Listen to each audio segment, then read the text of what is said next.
If you're looking to get into VR drifting in Assetto Corsa, one of the first questions you will ask yourself is, which headset should I buy? But the smarter question is, which headset should I buy for the PC that I already have? Most headset reviewers compare headsets in isolation, and this series does something different. We're looking at how each headset performs when paired with a specific PC configuration. Today's system is a Ryzen 5 5600X, an RTX 3060 Ti, and 16GB of RAM, a combination that's still very popular among Assetto Corsa players today. And the goal of this comparison is not to find the headset with the highest resolution or the prettiest image. What I'm interested in finding is a headset that will provide the smoothest and most immersive drifting experience, while leaving enough performance headroom for eventually recording with OBS. We'll start with the HTC Vive. I picked up this complete kit on Facebook Marketplace for $120. It included the headset, the Vive wands, and two SteamVR 1.0 base stations, all in excellent condition. I wanted to include this one because I think it represents one of the most affordable, if not the most affordable entry into the SteamVR ecosystem. It uses dual 1080 by 1200 OLED displays running at 90 Hz. It features native SteamVR support and lighthouse tracking. The rendering workload is modest by today's standards, which could make it an excellent match for a mid-range PC. Without further ado, let's walk you through the Vive setup and give you a glance at my testing methodology. After plugging in the headset and setting up a base station, SteamVR prompted me to update both firmwares. Then open the settings and confirm that the render resolution was at 100%. Went into Content Manager and applied what I think are conservative graphic settings without numbing all the detail out of the rendered image. I will be toggling hyperthreading fix on and off between tests and see what performance gain I could get from that. Another setting that I think is very useful is disabling particles in CSP, as well as turning down smoke density to about 50%, as I didn't want it to be too see-through. You should also note that I'm using CSP Preview version 3.42 and Pure 3.21, nothing else. Then I was off to downloading all the VDC 5.0 and Nohesi cards, along with Bikernieki and SRP tracks. I did some runs to test that SteamVR, the headset, and Assetto Corsa settings were working properly, and honestly, I expected a much worse image quality.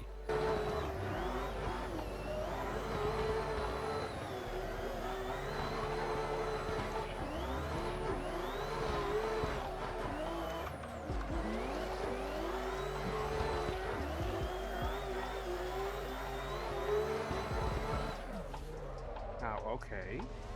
That was good.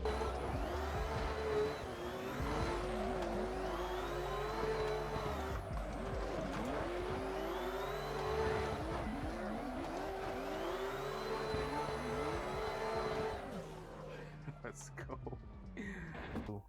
Here's a genuine reaction that I had when I first tried the headset on. Jump in and see what we can do here. Okay. This is actually not that bad. I was expecting a lot worse from this headset. And considering how little rendering work the headset demands, it still looks surprisingly good today.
Here's some through the lens footage comparing it to how it looks against the big screen beyond that I daily drive in my PC.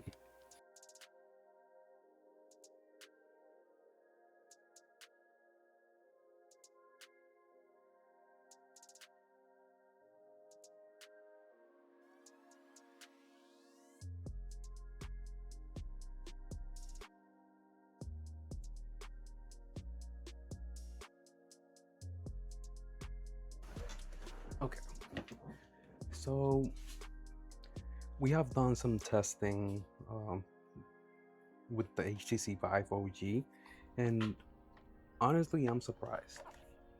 I thought this headset was going to look significantly worse than the Valve Index, but that was not the case. One thing I noticed right away is that the headset is cool. Like, even though it's 87 degrees Fahrenheit in this room where I'm at right now, the headset did not get substantially hotter, meaning that I was not drenched in sweat when I took the headset off.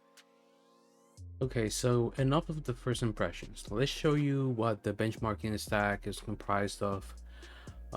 Here I have hardware info 64 for sensor reading, fpsVR for the rendering frame times, CapFrameX to capture frame pacing, or in other words, that would be how consistently frames are delivered to the headset. And lastly, we have the SteamVR compositor. And I use that to get the sessions frame time average along with the reprojection values. And the workflow goes as follows. I start the game, start logging in hardware info 64, fpsVR, and CapFrameX. Then I proceed to play for 5 minutes without OBS or any resource hungry app running in the background and start collecting data that way. Oof. I basically just got back yesterday from the E-Town Gambler round. I think it was round 3 this year. All over Brian as they come through that center section. Brian doing a great job of getting that textbook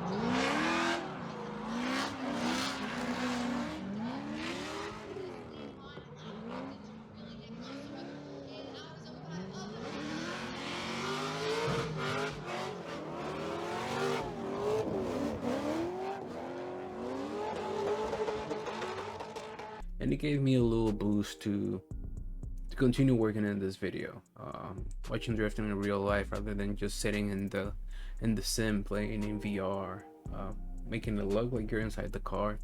Gave me a little boost of energy to continue working on this. And let's go ahead and open one of the reports that we have here, the data collection that we did. Let's switch to this monitor, and here we are. So the first report, in this report we were using hyperthreading fix on OpenXR with CAS set at 70%. It was in Bikernieki EU server, and there were 20 players at the time of doing the benchmark run. Here is basically where I paste all the files that I log, and this app that I made with the help of AI, since I didn't want to work on Excel and do all this myself, I basically prompted it to make this, and it did it. It got me, I would say 80-85% of the way there, and I like it. I said, okay, yep, there's about a 20% improvement to go, but I can work with this. It's not perfect. There's things that are cut up like this here that I still need to go over. And rendering performance, let's see what each one of these numbers mean. If you have your headset at 90 hertz, your frame budget will be at 11.1 milliseconds. That's what we have here, meaning that 90 times within a second for you to see 90 fps, the headset or your computer or your system would have to render a frame every 11.1 milliseconds for you to have a smooth experience. CPU P95, that's the 95th percentile. Basically means that 95% of the times your system is rendering a frame at this display time here or less. And there's also P99, but P99 I think is OD. You don't need to be that nitpicky. I think with the 5% leeway or margin for error, you'll be fine. And in this test, we can see that we are above the 11.1 millisecond budget. Same thing with the GPU. The GPU is well below that budget. It's also 11.1. And here I got some percentages telling us how over budget we are. And the diagnosis is CPU limited. As soon as it sees this, it gives it like, okay, we are likely to be CPU limited. And here the light blue is the GPU frame time, and the dark blue is the CPU frame time. And as we can see here, the dashed line, that's our budget, and we are spiking above it quite a lot during this gameplay. Let's also look at the utilization, GPU and CPU utilization.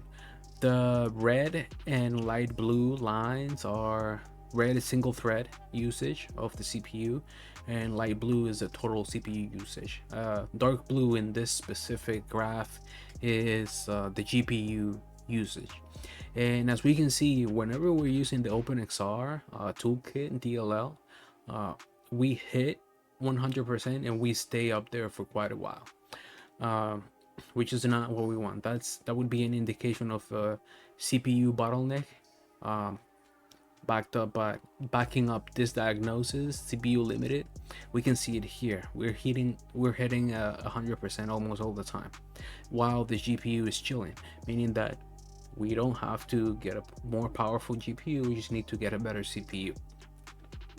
And down here we have the data from the SteamVR runtime, and all I look from here is at the reprojection, that's it.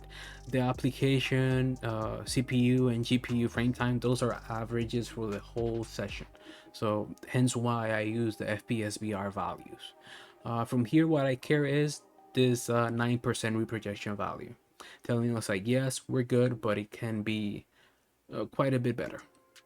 Let's also take a look at the report. Let me see if this one is hyperthreading off. Yes, same server, 12 players, OpenXR. Oh, actually, no, this is SteamVR. Hold on for a second. Okay, so a little technical difficulty. This is the report that we just took a look at, and that was hyperthreading on. Let's try hyperthreading off in the same server. With 21 players, and see how we did. To see if we get any meaningful performance gain from using hyperthreading on versus off. And it is something like a 3%. If you remember from here, our CPU over budget was 5.5. Here we're over budget by 3%, so it does something. Our graph looks a bit better. We're staying below the 11.1 budget that we have. The same thing carries through. We're CPU limited. Hyperthreading fix does not attack that at all. This graph looks exactly the same as the one from here, and slightly more reprojection with hyperthreading off. Okay, let's take a look at the SteamVR report, and this is the interesting one.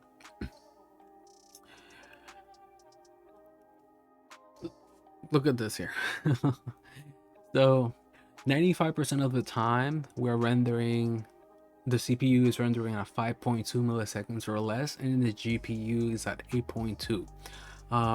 Marginal percentages over budget, that's likely to be a 99 percentile spike that we see here, either this one or this one, and we're staying well below the budget.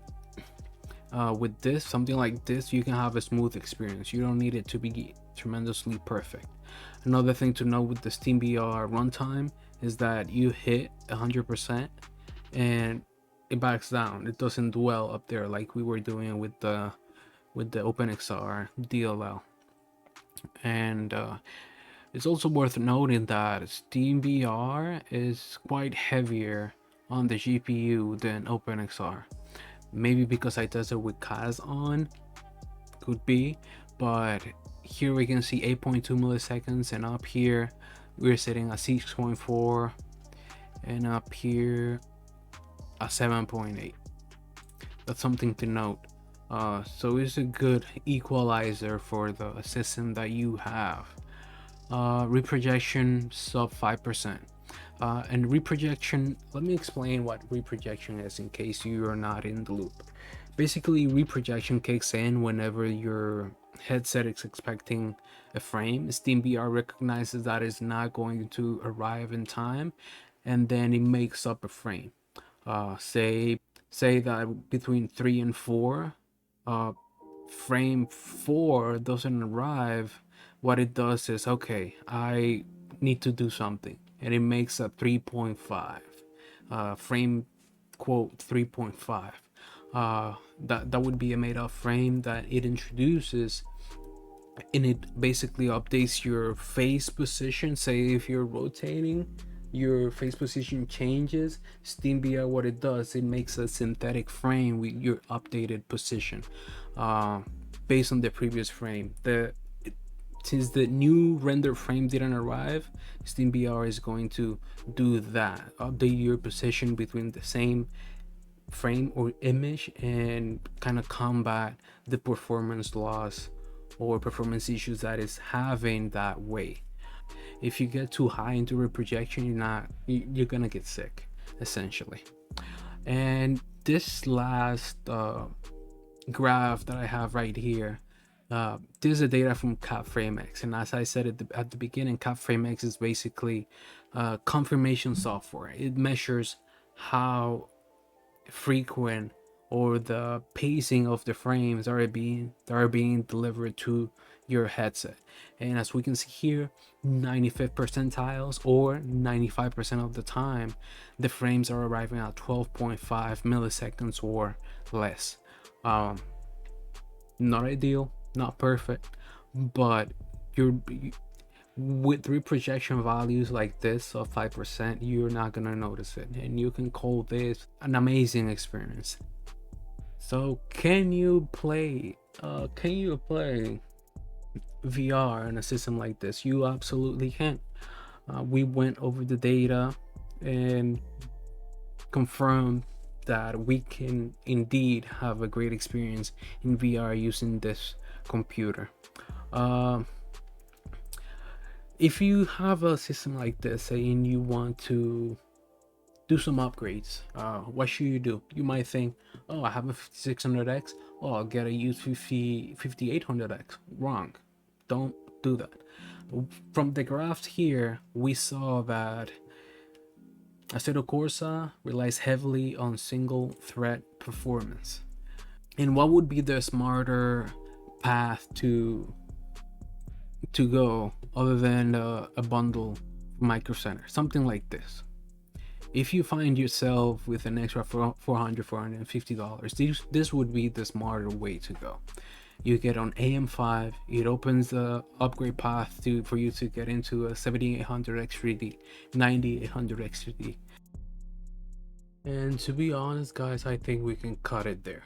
You're an AM4, your best bet is to go into AM5 and yeah, enjoy that IPC performance headroom that you're gonna get from that. The next headset that we're going to test will be the Rift S. Don't forget to like, comment, subscribe, share this with someone that you think might find value in this kind of content. So yeah, this was David's Corner, and I'm out.